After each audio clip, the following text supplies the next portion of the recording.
All right, welcome to Powerhouse Arena's virtual events. Start letting everybody into the webinar here. My name is Chris. I'm the events coordinator. And tonight we are very pleased to bring you the launch of Easy Crafts for the Insane by Kelly Williams-Brown. She'll be in conversation with John Moe. Sharing a link to buy signed copies in the chat now. If you have any questions, you can use the chat or Q&A function at the bottom of your screen, and they'll take your questions at the end of the event. And I'll introduce them now. John Moe is the host and creator of the podcast Depression Mode, and as well as the award-winning hit podcast, The Hilarious World of Depression, and the book of the same name. His writing has appeared in numerous humor anthologies, as well as the New York Times Magazine, McSweeney's, and many more.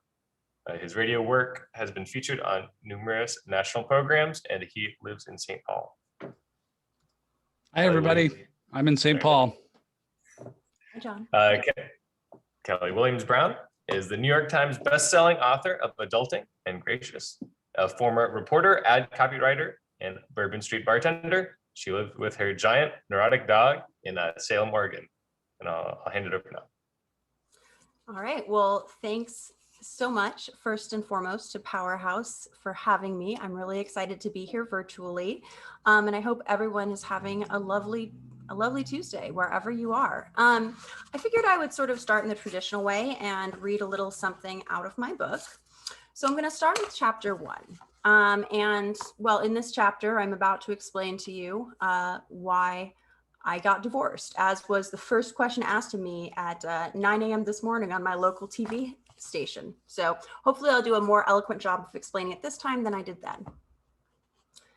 Chapter 1, Unmarried, in which I leave my spouse, flee to Independence, Oregon, and assume a future so bright, protective eyewear is required.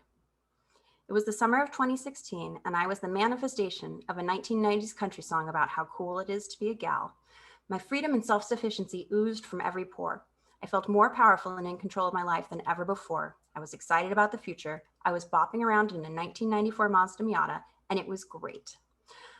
I'd ejected from my marriage after only a few months, leaving behind a brilliant, loving, and impossible man. I fled to Independence, Oregon. Get it? Population 8,590. I know I am in Independence because it says that on the water tower right outside my window, and also because I am living in a romantic comedy with zero subtlety. I feel an overwhelming sense of freedom that I escaped something I thought inescapable. I am terribly sad. There's also relief. And, of course, tremendous shame. I got married even though I knew I shouldn't, and I hadn't even made it to our paper anniversary. Why did you marry him, you might ask? Easy. He was the smartest, funniest, and kindest person I'd ever met. All three, by a long shot. He would casually drop things in conversation that rearranged my understanding of the universe. He was, and is, astonishingly loyal and loving. He's a man in his 30s who makes new friends and then keeps them forever, along with dozens of other friends he's made starting from when he was 5. He loves, fiercely and loyally, the shit out of people, even, and perhaps especially, when they can't love him themselves. His table is big. Whenever we went anywhere, he had a bunch of people to see, and all those people were amazing too. Before we met, he would save up money and then go on, say, a 4-month trip by train. He'd been everywhere. He's the best storyteller I've ever known. When I heard him recount a story, even if I had been there, it was changed, becoming hilarious and true in ways I hadn't seen. I loved living in the world of his stories. He made me laugh so hard, every day, every hour. I'd think of his jokes days later and laugh again. I still do. We were hanging out in his apartment early on, and somehow farting came up. I tossed off a dumb joke I'd made to every guy I've dated since I was 19, to the effect that although farting was fine for other people, I myself had never done it. Yeah, no, me neither, he said, then frowned, looking worried. I mean, what do you think it feels like? Do you think it hurts? This happened in 2012, and I still sometimes remember it and laugh. On our first date, I told one of my amusing anecdotes, trademark, that I had probably told a dozen times. It was about the first time I was out on assignment with one of my Mississippi coworkers, who I will call Don, a charming and insane photographer in his 50s. As soon as we were on the highway, Don, with no prompting, launched into a story about the time he was caught trafficking 50 pounds of weed through rural Mississippi in the 70s. I'm not going to relay the whole roundabout tale here, but the punchline was, then the biker said, "Oh yeah, that state trooper? That's my brother-in-law. I was testing you." Former husband laughed and then said, and, it's funny because, of course, that story was also his way of testing you. I almost fell off my stool. No one else had noticed this thing or arrived at this analysis, not even close. It was a pattern that would repeat itself again and again. A spoonful weighed a ton. He was smarter and infinitely better read than me, which of course was hideously annoying, but mostly I could only marvel at his brain. It was just so fast. When I was around him, the charisma got all over me. I was funnier somehow, quicker and cleverer. He made me laugh until I peed, and in return, he told me I was the funniest woman he'd ever met, which goes a long way with me. No matter how much I seemed to upset him, I knew that he saw me in a way that no one else ever had, and that he loved what he saw, the good, the bad, and the ugly. He wrote song after song about me, not uniformly flattering, but all exceptionally loving. One time, I was wandering around in my underwear and he looked up. Jesus fucking Christ, this is ridiculous. You look like a painting of a really hot woman, or a drawing in a comic book done by someone who actually likes women. I have a gap in my front teeth that I've always been sensitive about, as in there were large swaths of my life when I thought I would be cute if it weren't for that gap. I have a terribly awkward smile because I spent the first 25 years of my life making sure my lips were firmly closed. At some point, I looked into closing the gap. He was aghast. Why would you want to look more like everyone else? So then, what was the problem? Well, as you hear the following, please know that I have my side of the story and he has his, and there's no way I could fairly and accurately impart both of them. And that I did love him and I do love him and I wouldn't take back any of it. I would, in fact, give a fairly glowing letter of recommendation to anyone who wanted to marry him who was not me. We could not get along for a week to save our goddamn lives. Everything had to be a fight. I am quite conflict averse and had never really fought with a significant other before. So imagine my surprise when he got mad at me on our third date, which I was terribly late for. In my defense, I had tried to cancel, saying my day had filled up and I couldn't get to Portland in time, but he said that he'd looked forward to and planned our date, insisted I be there, and would not reschedule. When I finally did arrive, he wasn't at his apartment, but at a coffee shop nearby, tutoring one of his friends in math. He told me coldly that I could wait until he was done, and so I did, sitting chastised and quiet a few tables away. I'd apologized several times already, starting with when I tried to reschedule, but it still took another one before he looked me in the eyes and told me he forgave me.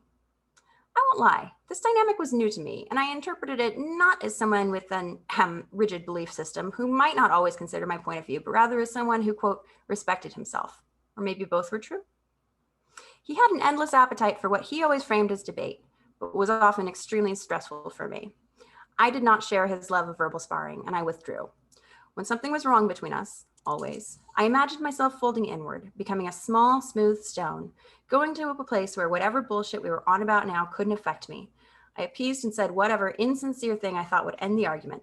Feel free to place a bet on whether this made things better or worse. I tried, in my unhealthy way, to put an end to an ongoing discord. I twisted and turned and contorted and moved as quietly as I could, but it seemed like no matter what I did, I always upset him, with words or actions or inactions, in a way that I could not predict. I couldn't be someone who conducted herself in a manner he found acceptable, who didn't warrant constant criticism. Eventually, I realized that person just didn't exist. Or maybe she did, but I sure as hell wasn't her. At some point, I apparently decided I may as well be dramatically not her. If you don't like me when I'm trying, hoo boy, wait until you see what I do when I am entirely out of fucks. In the grand tradition of misery, I did not keep it to myself, but was generous enough to spread my unhappiness around. I drank 4 or 5 glasses of wine a night, because at that level of drunk, you can pretend a lot of things are okay, and the next day, you get to lament your hangover instead of where your choices have brought you. I withheld love and avoided him. The more he ran toward me, the more I desperately wanted to bolt. We were the couple who stressed out others by being constantly tense around each other. I resented it and tried to paper over everything rather than actually solve our problems. Something neat about staying in a decaying relationship is your slow but notable transformation into a version of yourself who is unrecognizable. This person is so different from what you imagine yourself to be, and yet she looks, talks, and cries like you. When did you get to be so angry? And I'm going to jump ahead. At some point, a much older friend said to me, well, you could divorce. Not everything works out. And this felt like someone saying, hey, you actually don't have to eat any more of those burning coals. Stop picking them up and putting them in your mouth. Just not eat them. It was a revelation. Maybe an hour after she said that, I was sitting in my friend Emily's backyard. I'd sent a text and my 3 closest friends, Emily, Carrie, and Margaret, dropped everything. Margaret even drove an hour to sit around a fire with me, do tarot, and give me space to voice what I'd known for a long time but never said aloud. I don't think I can stay married, I said. There was a long pause. That's a bummer, Margaret said, which was the most perfect thing anyone could have said at that moment. And there is some of my book that you just got to hear from me. I wonder if anyone will rejoin me in the chat. I will. Yay, it's a John. Hello, John. Hi. How's it going? Oh, it's book release day. There's some feelings, there's some highs, there's some lows, but I'm super excited to be here and that you're here too. Well, I'm so excited to be here. So a lot of people haven't had books come out. So let's dive into that experience a little bit. What's the most surprising thing about book release day for you? And this isn't your first time around, but what's surprising you the most this time around? Well, so I think if people talk about books like babies, and you have this date in your mind that you've been thinking about for like a year, right? And it gets closer and closer and you think it's coming. There's going to be life before and life after. And then it happens and like, it's not like a cacophonous, oh, now you have a baby and life is totally different. It's like you do a morning interview and it doesn't go very well. And then you call your mom. And it's funny because it feels like I'm not going to say a letdown, but it feels like you've been so focused on this and then it arrives and it's just a day and you think, well, all right, there you go. Yeah, the seconds last just as long as other seconds do. I'm shocked that the world hasn't come screeching to a halt upon the release of my extremely important and earth-shattering work, but I'm super excited to be here. So I was contacted about your book to see if I was interested in reading an advanced copy and maybe putting a blurb on the back cover. And as soon as I heard the title, I was already sold. I'm like, yes, of course, because Easy Crafts for the Inside. I'm sold. There doesn't need to be a book. It could just be blank pages. I would rave about it. But I read it and it was tremendously moving and surprising and odd in places and very funny in a lot of places. Let's I'd love to have you explain the title a little bit. This is a memoir with crafts, not a craft book with memoir passages. Okay. If you are looking to make crafts, this is not the book for you. I would say. If you want to read about what it's like to go through all kinds of shit and then come out the other side and then have to put your life back together, but also you want to learn how to make perler trivet bead things, then this is the right book for you. Something I like about the title is that I think, and this didn't strike me until last night when my mom and I were talking, but she pointed out that I'm a crafter and I make things, and that's the way that I soothed myself, and that's the way that I felt better during the darkest moments. But I'm also someone who gets through the darkest moments by joking about things. And so I would say it's all right there in the title. It is as advertised on the tin. I call myself insane because that's way more fun than the alternative, right? Yeah.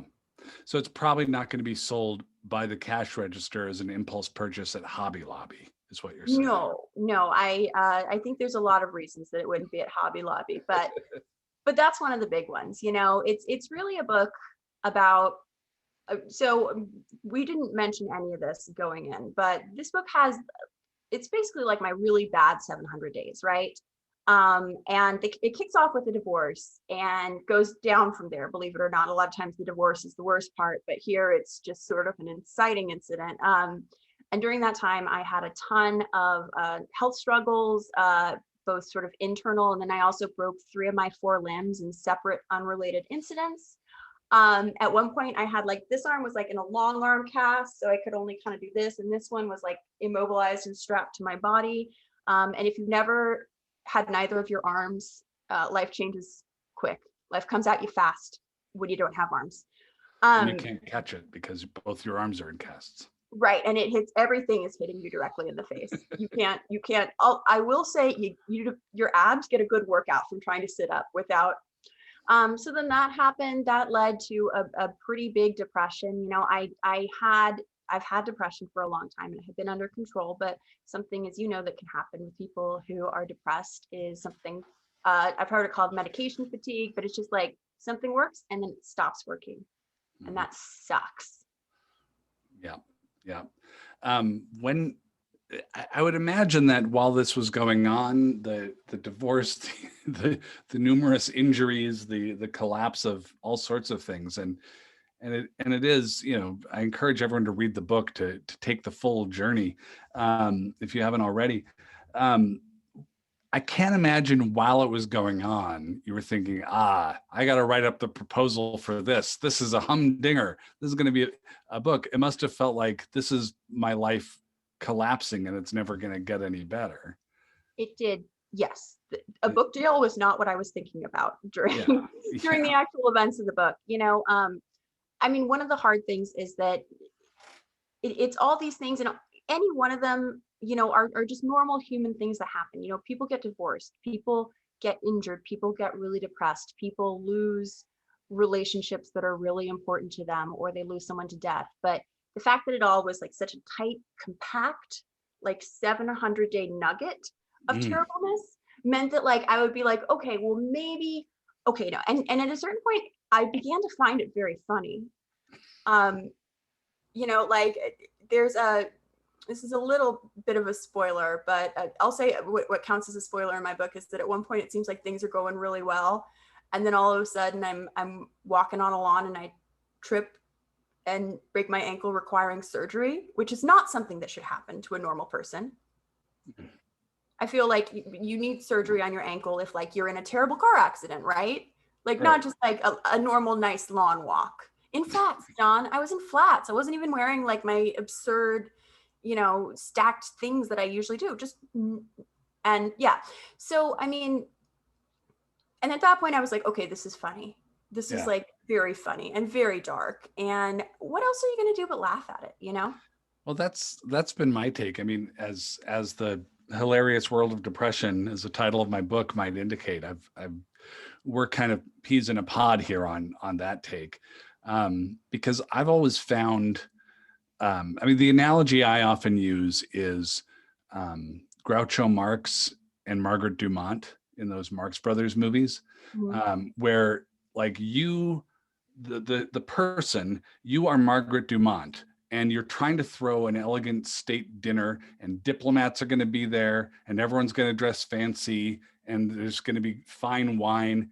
And that's going to be great for diplomacy. Like that's whatever you're doing, people are going to see more eye to eye, and people are going to prosper as a result of this. You've done a lot of work and everything is perfect.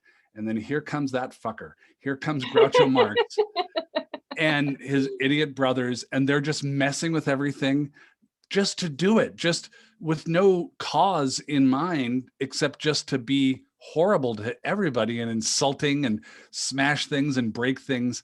And it's horrible. It's also undeniably funny that they're doing it. Like you can't help but laugh, you know, at these assholes who are doing this stuff.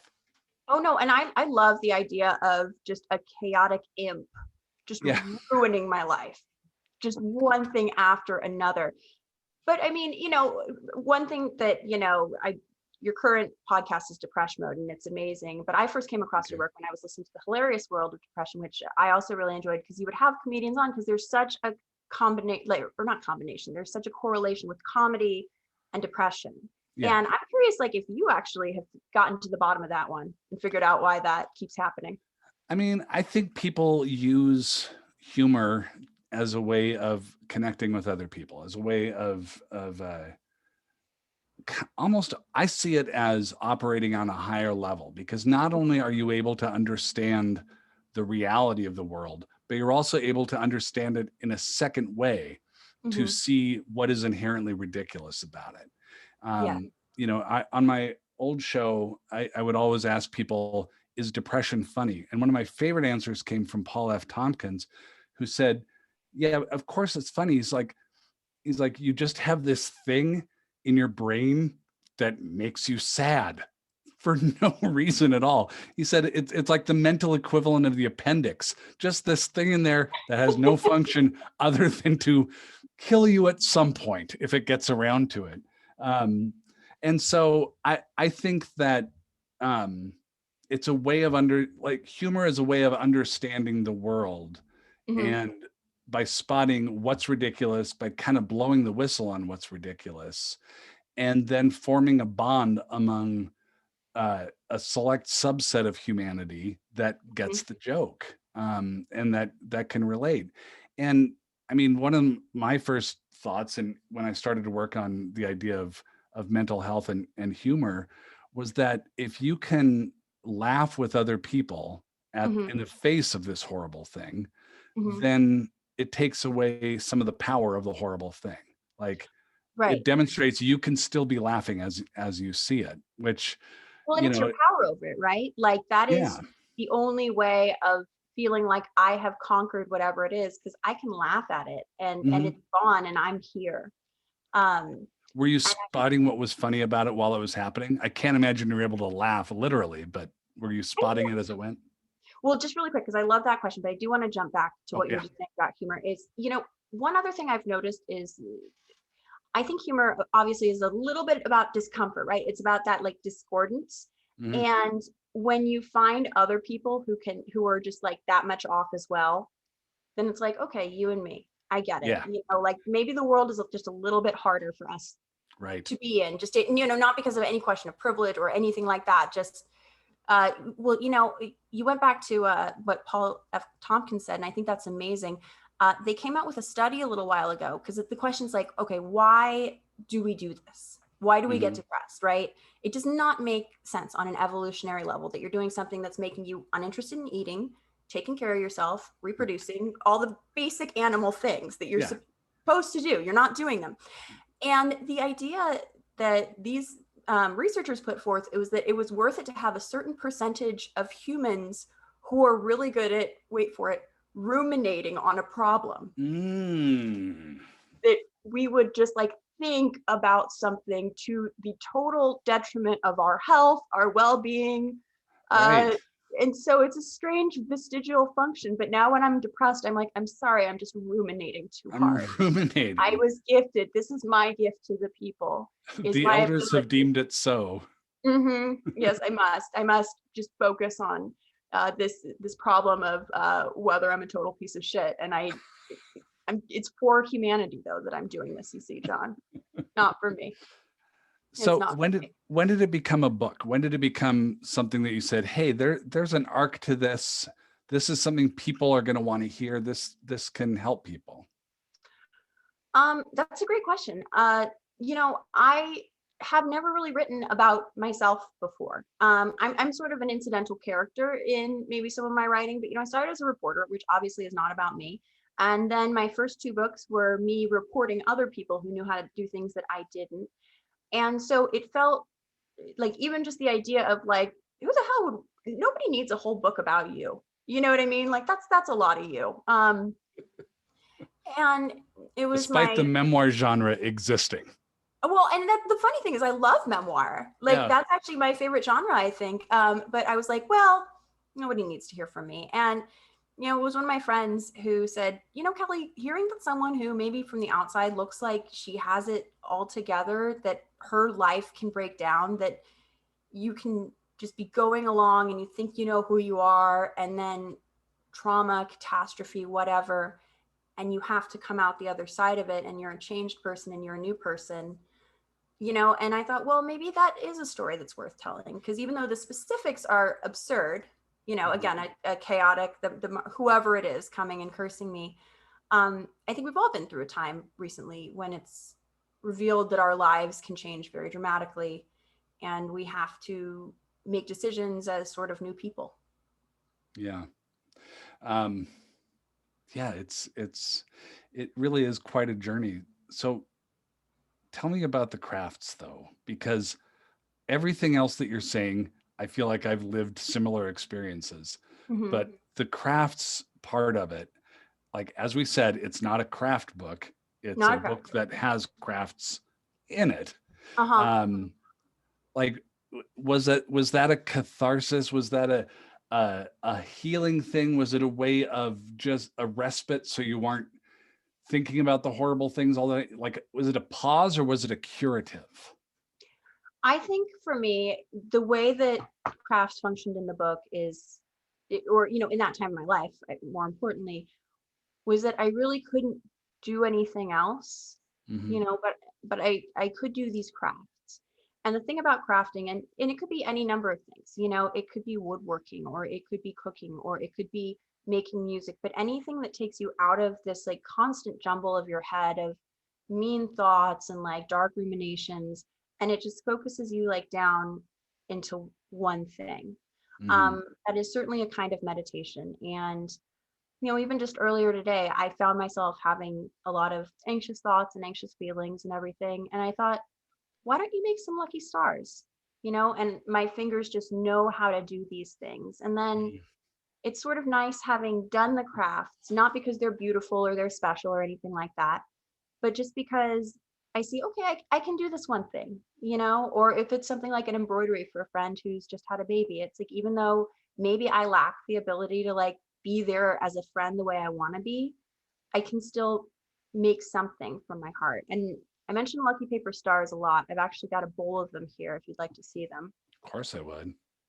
Uh, so I made an awful lot of these. This bowl is maybe 1/10 of my output of total paper Wow. stars. They are very satisfying to sort of put your hands in. I bet. Um, do you ever get that feeling when you're like at the bulk aisle and you want to put your hands in the beans? Do you ever do that? Yeah, yeah. Or like what were they called? The Brock's candies. I don't know if they have those in Mm-hmm. other parts of the country, but in the Northwest they do. You just want to kind of dive in there. But yeah, especially the bins, the bulk Yeah. bins. Or I feel like Starbucks sometimes they'll have like a display of coffee beans, and I'm like, they're not going to eat them anyway, so I may as well. But I don't. I'm I gonna put don't my do that. hand oils in there right now. Get my hand oils. Exactly. I love to spread hand oils throughout the land, John. That's something else that the depressed are very good at. So So would you say that you thanked your lucky stars? I certainly do. Mm. One thing that is in the book, and I'm going to give a content warning for anyone who wants to read the book, that it does discuss suicidality and a suicide attempt. And I will pause here and say, if you yourself are having any thoughts or feelings along that line, the number is 800-273-TALK. One more time, 800-273-TALK. And side note about those crisis lines, you do not have to be, at the edge of throwing yourself off a building to call them. You can call them when you're just feeling really depressed. You can call them when you're having a panic attack. They are there. You can say up front, like, hey, I'm not in active danger right now, but I really need to talk to someone, and you can hang up on me. And I've done that a couple times. And every time I've had a long conversation and I've left with like some new tools. And that is really like, we think of that as like, you can only use that in the most dire situation. It's just not true. The lifelines are there, and they are staffed by people who want to help you if you are feeling sad, if you're feeling low.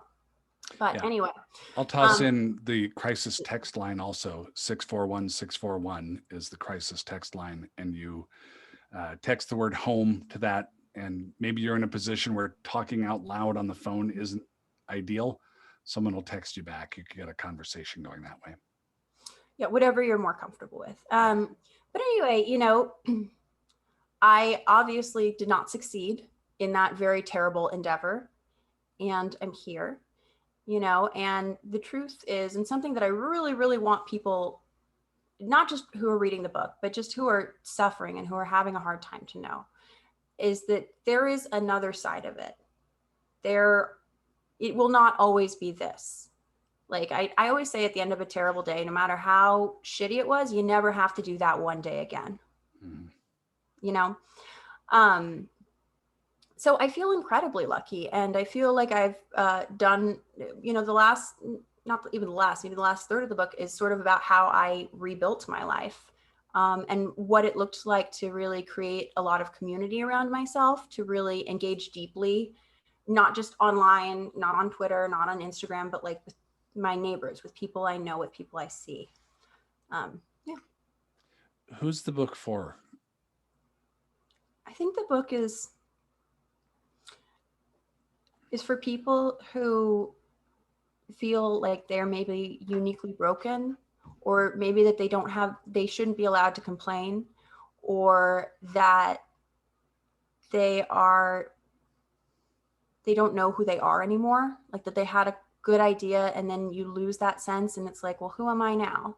You know, I think a lot of people who are in the process of sort of healing themselves from sort of the social trauma that we all went through with the pandemic will find a lot in this book. And honestly, I think this book would have really cheered me up when I was feeling really blue, because it has some silly illustrations, it has some good jokes, it has a happy end, and it's very funny, and it's a good book. If I do say so myself, I worked very hard on it. So It is a good book. I do recommend it. It's interesting. Like, I think a lot of people who want to tell their story get tripped up on this idea of, well, who am I to tell my story? Which, especially with depression, you know, that's depression covering its tracks. That's the defense mechanism that creature is using, you know, to scare you into silence or to shame you into silence. And I think it's easy to think about too, in terms of like, oh, well, okay, I'm alive. I have a roof over my head. Other people have it worse than me, so I shouldn't say anything. I think back, and especially because if there are people in Western Oregon and Brooklyn listening to this, talking about Wilco is the right thing to do. I interviewed Jeff Tweedy from Wilco, and he talked about how he was in a rehab facility when his addiction was out of control, and he was trying to explain to somebody else who was there who was going out of the facility into uncertain housing situations and possibly no housing situations. And Jeff was saying, I just don't think I should even be complaining about anything. And he said the guy almost beat him up, like kind of shoved him against a wall and said, listen, pain is pain. Yeah.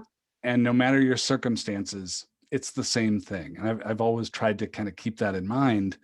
You know, when I think that somebody isn't going to understand my story, or I'm not going to understand someone else's story, or that, you know, because a lot of the demographics aren't identical, that we won't relate. You know, the stuff you write about is a universal experience. Like, you're a young woman in Salem, but it's so relatable. Like, I got everything you were saying, and I'm sure a lot of other people are getting what you're saying. And that's the kind of team mentality, the fellowship kind of approach that I think is really going to resonate with a lot of people. Well, so there were, of course, I don't know if it's everyone, I don't know if it's just me, but I went through like a dark night of the soul when I was like in the process of writing this book, where it was just really like, wow, you have bitten off more than you can chew. Like, you were trying to write a very difficult book. You were trying to do a form of writing you've never done before. You were trying to make it narrative length. You know, we didn't even just go for an essay. We went for a full book right out the gate, you know, and can you really do this? And, you know, part of what just kept me going throughout that was the fact that there's pieces of work that make me feel so much better about being human. And two that I'll just mention, they're actually, just because they happened during the editing process, not that they're the only ones, but I May Destroy You by Michaela Cohen on HBO, and also Fleabag on Amazon Prime. And both of those works were women taking, you know, Fleabag was fictional, although, you know, I'm sure some, you know, even when you're writing fiction, there's a lot of truth in it, I think. There's a lot of truth in it, you know, and it was two women who were taking the ugliest and the worst things that had ever happened to them and made art and made something stunning and beautiful out of it. And what a thing to do. You know what I mean? Like, what a thing to alchemize the things that are the worst parts of me and the worst thing I've ever done into hopefully something that just helps like one person. Yeah. It's an act of defiance, really. It's you know, and I've run into this too. A lot of my work is guided by the suicide of my brother, and a decision, a very conscious decision, like, I'm going to do something with it, like, because it's so powerful. Like, what if I harness this power? And I think you've done a lot of that too. Well, thank you so much. Yeah, I mean, obviously it felt momentous because it was my life, you know, but in the grand scheme of things, you know, very early on, when I was like just sort of thinking about the book, a good friend of mine who happens to be the head of an organization where he talks to a lot of different people in a lot of different situations. You know, I was telling him about the book and he said, people need this so much. He said, people do not realize how close so many of us are. Yeah. And that it's just held together by a veneer and then something cracks. And, you know, and that's the truth is, and when we can be vulnerable and open with others about the fact that you can crack and you can then come back together, you know, that makes other people, like you said, you know, it takes the worst thing and makes it something useful instead of just like a big ugly stain or something that you don't learn from, or you can just shut a door on it and never think about it again. So what was your guiding principle? What was your approach when you looked at the enormity of the task that you had carved out for yourself?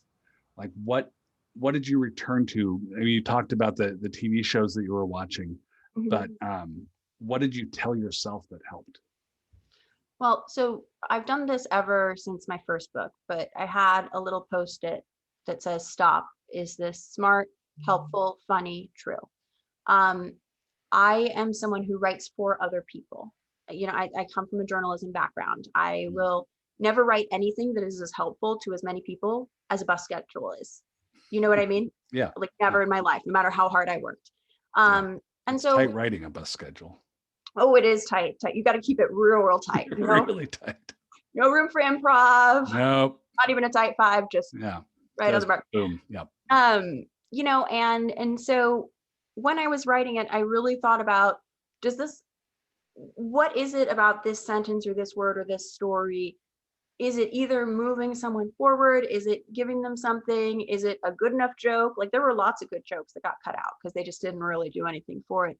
And at the end of the day, like if I had just wanted to write this, people ask if it was cathartic. And the truth is that the catharsis actually came, a lot of it sort of before I started writing the book. Like it came in intensive outpatient, it came in inpatient, it came during therapy, it came during me apologizing and rebuilding relationships, you know, with my friends and family. Like that's when the work was. Writing it was more just like time traveling back to the worst time, which was not always as fun. Yeah. But again, like if I just wanted to write something for me, then I would have a really detailed journal. Yeah. And instead I've written this book, you know, because I want people to have it, and I think it'll cheer some people up. I think it'll brighten someone's day. It'll bum them out, and then it'll brighten the day, I would say. Did you have the experience, and I had this, and other memoirists that I've spoken to have had this as well, where you figure something out about your life in the process of telling that story? Like you'll tell about something, an event that happened, and you've written about something else 100 pages ago, and you're like, oh, I get it. I know why this is happening on page 250. It's because on page 150 this happened. Oh, absolutely. Well, and I'm a verbal processor too. You know, so a lot of times I don't realize something until it's come out the mouth, and of course writing is just the way of doing that. I don't know what your writing process is like, but it's not like I'm like thinking, oh, I'm going to write this line and then I write it. I just write. It just comes out of whatever weird place inside of me. And it mostly doesn't actually. Most of it is procrastinating on writing, which is actually part of the process, I would argue. Letting it marinate. But letting it bake. I think, you know, I think we're humans, and I think we work in stories, you know, and that's kind of a unit of processing that's easy for us. And so we tell ourselves stories about our own lives, and we hear stories about other people's lives. You know, they say like 1 is a tragedy, 500,000 is a statistic. And I am telling this story because there's so many of us, and we're not statistics, you know? Yeah. I know we're coming up on the Q&A time. I've got another question or so, but I think folks, if you look at the Q&A tab down there at the bottom of your Zoom window, and you have a question for Kelly, now is the time to serve it up. So we'll all be ready for that. What do you hope this book does? What change do you hope to affect by it? Like, you know, you're sending the baby bird out into the forest. What do you hope it does? You hope it's not like that video of like them releasing the butterfly that immediately gets eaten by the bird. You know Yes. what I mean? I don't know what the memoir equivalent of that is, but yeah, I don't know who that would be eating, Joan Like, Didion or something. I yeah, don't know. no large carnivorous birds, please. I'm just writing it because we're really sometimes we feel like, especially with mental health, we need to be super intensely private about it. And it's like if I had been suffering in the same way, at the same severity, if it had been a different organ besides my brain, then like people would have brought me casseroles and I could have posted about it on Facebook and people would have made a meal train, and it would have been easy for my family members to talk about, like, I'm so sorry, my sister, you know what I mean? But it's not that. And I want it to get to a place where we don't treat the brain as separate and different and unique. It's just an organ that works or doesn't. And yeah, and I hope that this helps people feel not so alone and feel like, if your brain's being funky, that's okay. You can get it fixed. You can work on it. You can learn some things, and you do not have to be miserable. If you sell the movie rights and it actually goes into production, who plays you? What a great question. Who would play me? I think I would love uh, Julianne Moore. Oh yeah, that'd be good. Yeah, I would go for that. Although I don't know, I can't imagine. I'm just like, this is like the self-negating like depression thing. I'm like, well, if they make it into a movie, like they probably don't want to include me. Like I should probably be left on the cutting room. I will say that if any of my books get turned into movies, I just want to play like the gas station attendant who just appears for 1 second restocking something. And Yes, exactly. That's the blessing I think I can Exactly. No, it's a cool thing like the director does, where it's just blink and you'll miss it kind of thing. Yeah. All right. Well, thank you so much for talking and for writing the book. Well, I guess thank me too, because it's your show and I'm the guest, but let's thank each other. I will thank you, John, so sincerely. You have done so much amazing work in the space, and you are someone whose work really has inspired me. And during the darkest times, I listened to The Hilarious World of Depression a lot. I listened to Depeche Mode a lot. And you were one person who definitely helped me feel like I could tell my story and tell it honestly. And so I hope anyone here who isn't as familiar with John's work goes and checks it out, because it's amazing. It's life-changing. After I read his memoir after I had written mine, and I'm glad I didn't read it before, because then I would be like, well, there's really no point here. We've done enough. Go read his instead. And thank you so much for being so generous with your time and your thoughts, and being here with me tonight on what is a very special day. Yeah, well, thank you for having me. And I should say too that on July 19th, which is a Monday, the Depeche Mode episode where I interview Kelly will be coming out into the world with accompanying video of when she tried very earnestly and sincerely to teach me a craft. Oh dear. Well, that was learning for both of us, because then a couple of other people have asked me to demonstrate crafting. And what I really hadn't thought about beforehand was the fact that if you're on a Zoom, you're not, usually you do crafts on a table, right? Yeah. Like you have a surface. Like surfaces are very important for humans to put things on, including crafts. Yes. That's why the table caught on. Right. The table is one of our most important inventions, and one that I mean, I have multiple tables, surfaces, really. Yeah. Anyway, so you need a surface. And I do not have the technological know-how to kind of have both a camera above and here. So you're sort of, let's see, I'm just going to grab something on here. Let's say I'm going to use these two. You're sort of trying to demonstrate backwards on your clavicle, something you would normally be doing down here. So it's a tough thing. And I would say if anybody wants to try to learn to craft it by Zooming, don't. Don't do it. As you'll see from my not that effective craft tutorial. Nice. All right. Well, I'm going to hand it back to Chris at Powerhouse to lead the Q&A, and I'm just going to lurk in the background if you need me. Thank you so much, Don. I really appreciate it. Thank you, John, and thank you, Kelly. It looks like we have a few questions here already. All right. Let's see. So Emily from Ottawa asks, "What is your favorite quote from your new book?" Oh, that's a really good question. So I don't know for sure, and I try not to be too precious or excited with my own writing, where I'm like, wow, so good. can you believe what I just wrote? Wow, that's really incredible. You know what I mean?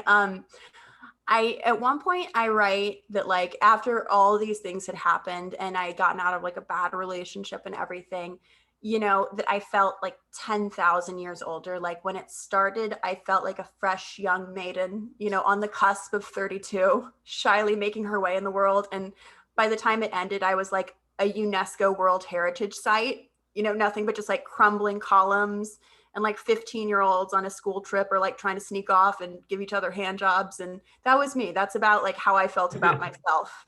So I was pretty proud of that joke. And I actually did a doodle of me as a UNESCO heritage site that you can look for in the book. Excellent.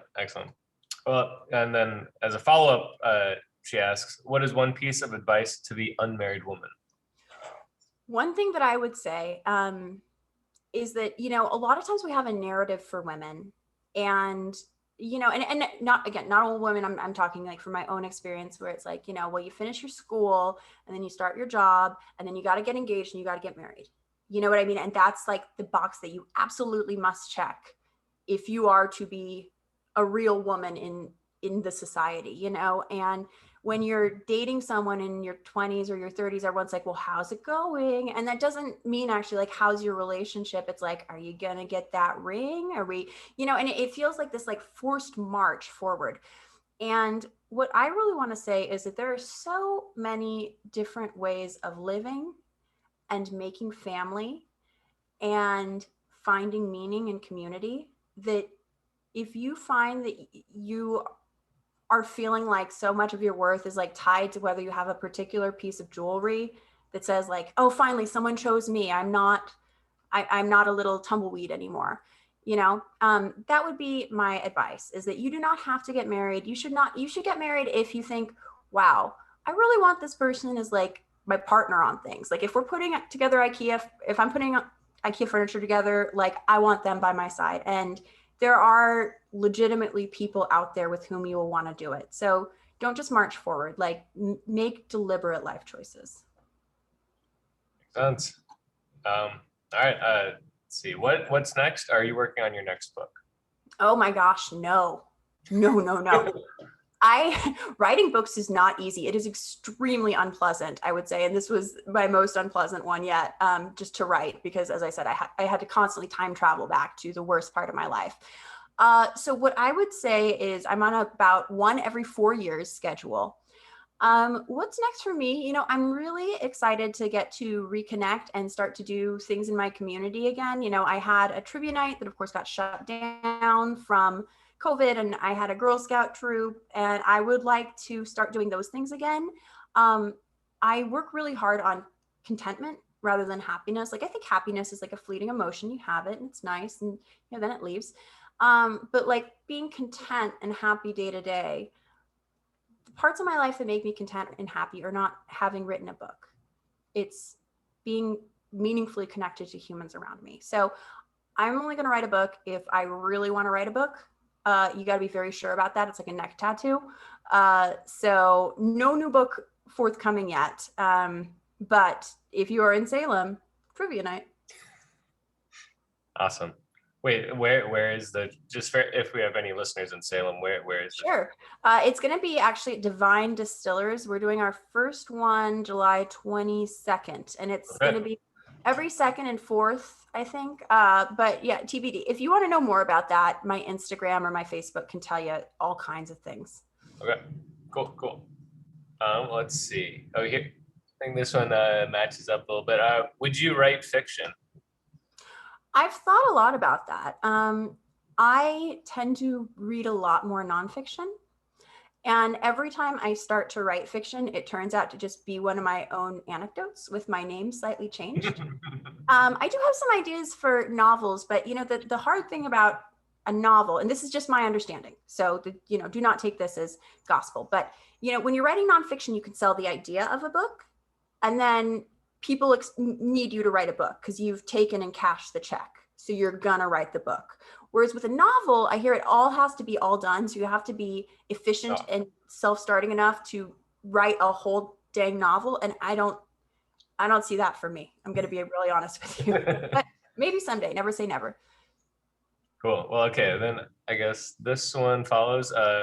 Hi, Kelly. Just wondering who your favorite memoirists are, and so excited to read your book. Well, thank you so much. I absolutely love Mary Karr and Augustin Burroughs.